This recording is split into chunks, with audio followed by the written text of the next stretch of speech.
Già qua dall'ingresso è tanta roba. Ma siccome erano tutti ricchi commercianti, Io mi emoziono sempre davanti a queste cose. speriamo che qualche storico lo perdonerà. Questa città ha come protettrici due dee.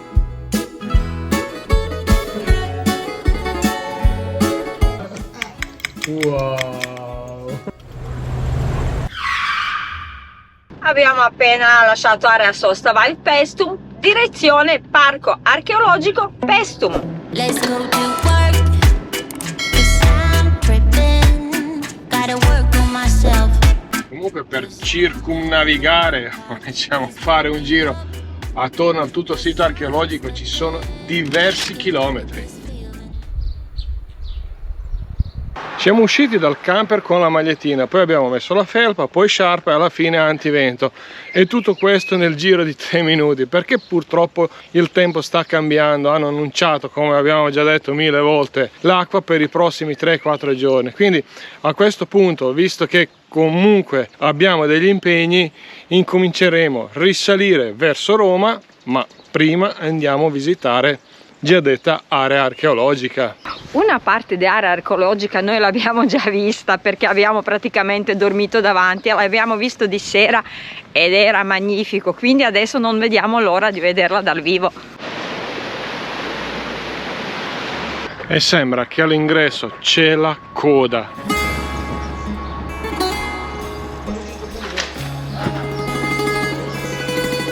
Già qua dall'ingresso è tanta roba. Ma a questo punto entriamo.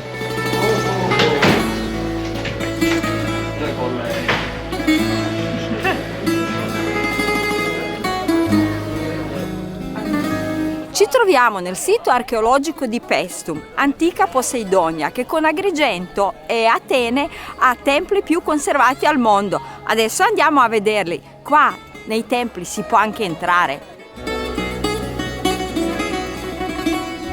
Il tempio di Nettuno è quello meglio conservato e più maestoso di tutti. Adesso entriamo dentro a vederlo.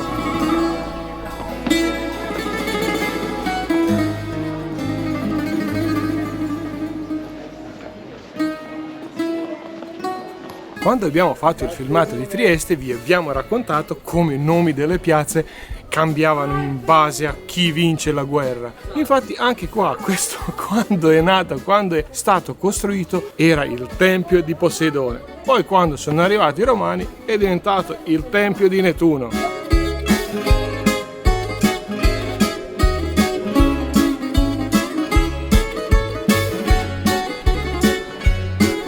L'attribuzione del nome di questo tempio non è certa, sì, Poseidone, Nettuno, ma perché? Perché gli studiosi del XVIII e XIX secolo insistevano che non era possibile che un tempio così importante fosse dedicato a una dea, della quale parleremo dopo.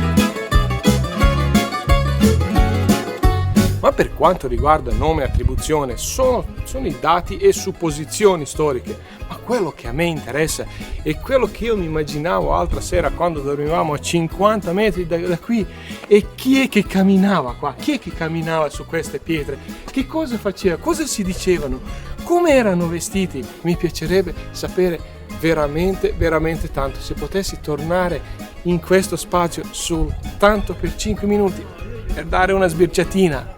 Per dare qualche risposta a Sasha, dietro di me c'è la stanza numero 3, questa qua è la stanza numero 2, dove veniva collocata la statua della dea o del dio che venivano venerati, quindi probabilmente l'accesso l'avevano solo i sacerdoti.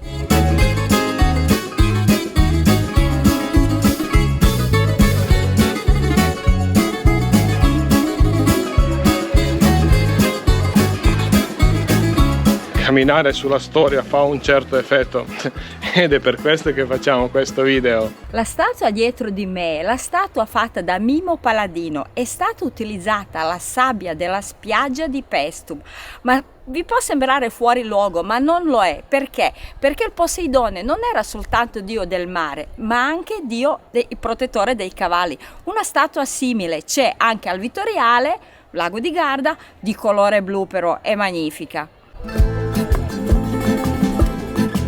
Il 9 settembre 1943, quando sono sbarcati gli alleati, una parte è venuta qua a Paestum e nelle località vicine e pensate che hanno utilizzato come base pure il tempio di Nettuno. Ci dirigiamo verso il tempio di Hera, che era la protettrice della città di Poseidonia. Ma se rimarrete con noi ancora un paio di minuti vi racconteremo come mai questa città è così magnifica e perché è così ben conservata. Dobbiamo far veloci perché sta arrivando una scolaresca. Il tempio dietro le mie spalle è molto più piccolo rispetto a quello che abbiamo visto prima, dedicato alla dea Hera, e ha una parte frontale mancante. A quanto pare lei era una delle protettrici della città. Devo dire onestamente non sono sicuro, ma qui in mezzo a questo bellissimo pascolo per le api penso che questo potrebbero essere le fondamenta della statua. Speriamo che qualche storico lo perdonerà se non fosse così. Questo tempio per le sue dimensioni era chiamato anche basilica, poi dopo hanno capito che effettivamente era un tempio. Abbiamo visto anche una possibile ricostruzione di com'era il tetto di questo tempio. E chissà cosa infilavano in quei buchi lì.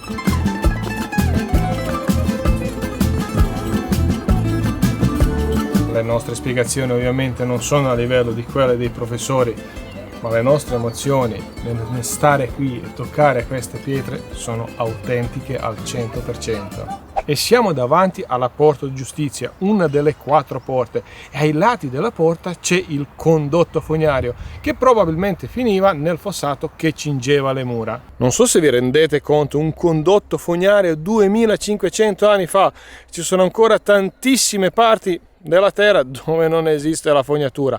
Per esempio in Croazia il primo condotto fognario, almeno quello che so io, è stato costruito nel palazzo del Diocleziano a Spalato. Ci troviamo all'ingresso di una domus perché a un certo punto la città di Poseidonia diventa Paestum perché sono arrivati i romani. Ma come mai la città di Poseidonia era così ricca e benestante?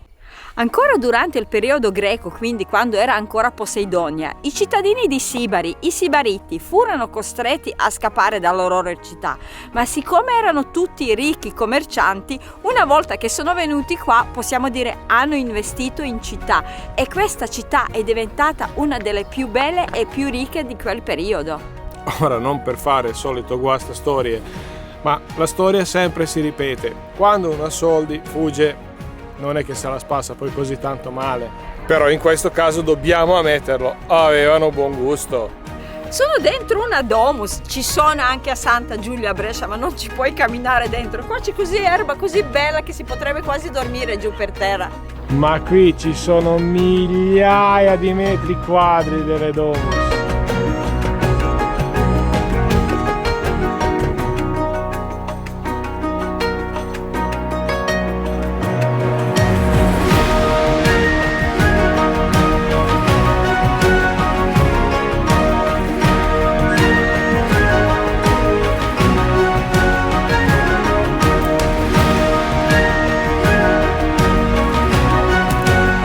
Una strada così l'abbiamo vista qualche settimana fa ad Aquileia, ma questa è immensa.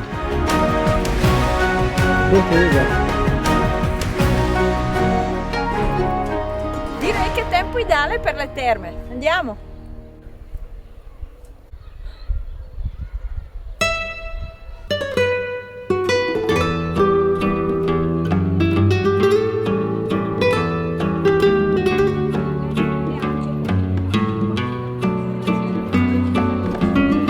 Vediamo la ricostruzione di una casa romana, che poi è questa casa qui. Nel centro dell'atrio c'era e c'è ancora la vasca per la raccolta delle acque piovane in marmo. Io mi emoziono sempre davanti a queste cose.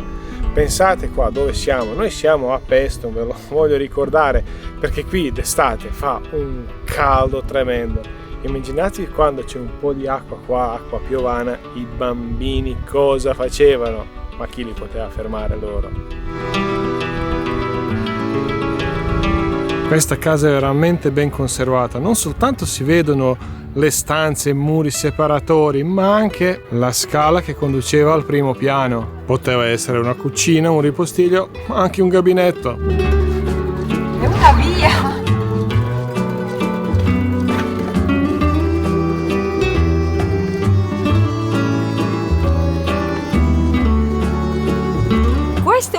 pochi resti con nessuna indicazione, non abbiamo nessuna informazione, ci manca Beppe. Lo sapevate che Beppe ha finito architettura a Venezia?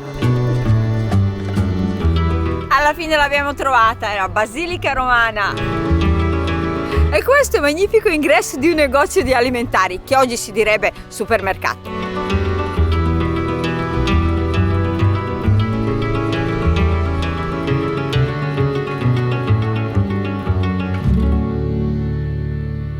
Ci troviamo nella Piazza del Foro, il cuore pulsante della città. C'è la gente che andava, che veniva, ma come oggi.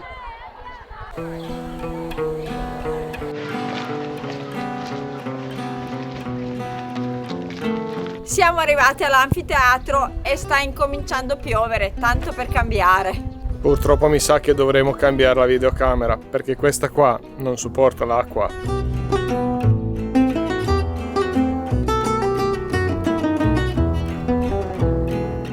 Ma è incredibile, unica volta che hanno azzeccato le previsioni, hanno detto che pioverà per giorni e sta piovendo per giorni, per carità ci vuole, ma proprio adesso che siamo nel Cilento. Ora che abbiamo nascosto la videocamera andiamo verso Terzo Tempio. Ci sono delle scolaresche, abbiamo dovuto dire alle profe che sono veramente bravi sti ragazzi e stanno attenti e anche stanno ascoltando. Sì, proprio un piacere portarli in giro. Cioè, ma vi rendete conto? Cioè, noi siamo circondati, ovunque ti giri ci sono dei resti, sono le case, templi, anfiteatri. Pian pianino incominciamo a capire, a sentire questa città, ma qua giù?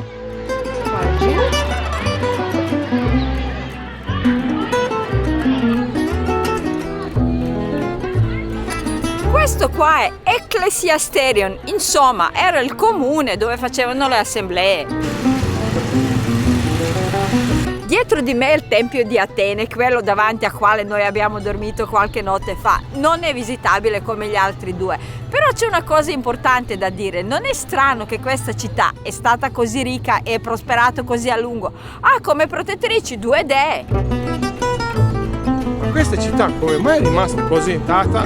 È perché alla fine i cittadini a un certo punto sono scappati, l'hanno abbandonata, era un po' fuori dalle strade principali, quindi nessuno si è più curato. Ma perché sono scappati? Perché il fiume che passava vicino alla città insabbiava pian pianino la foce, sicuramente è stato dovuto anche alla costruzione della città. E alla fine è successo che, anche grazie a quelle fognature di quali abbiamo parlato prima, l'aria non era più sana, c'era la malaria. Loro hanno provato a difendersi innalzando le strade, facendo tante altre cose, ma era praticamente inutile. Dovevano abbandonare la città. E se qualcosa non è esatto in questo racconto, io vi soltanto dico, io così l'ho letta, riassunta e spiegata, e poi non è detto che altri hanno ragione. E tutto questo ben di Dio viene riscoperto a metà del XVIII secolo, quando Carlo Borbone decise di costruire la strada statale 18, quanto pare antenata del Salerno-Reggio Calabria, purtroppo però tranciando anfiteatro in due.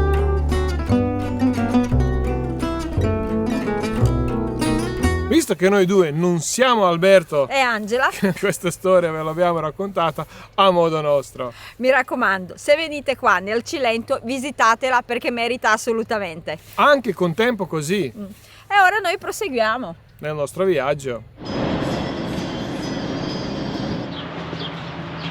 E questi sono i prodotti. Prendiamo due da 2,50, latte da grattugiare. Stamattina insieme agli amici di Viaggiando in Camper abbiamo fatto una bella scorta di mozzarelle, ma siamo arrivati a Battipaglia e mai è andata a prendere una zizzona. Aspettate un attimo che devo... Allora, questi sono i padolini, adesso ve li metto qui. Eccola, cazzola. Presa a Battipaglia. Vabbè, E dove vuoi prenderla? Wow! le forbicine per aprire avevo tutto questo. Sono dimenticata che tavola adesso. Questa mi sa che è buona. Sometimes you just gotta believe there's something that'll give you relief. There's something that'll have what you need, what you need.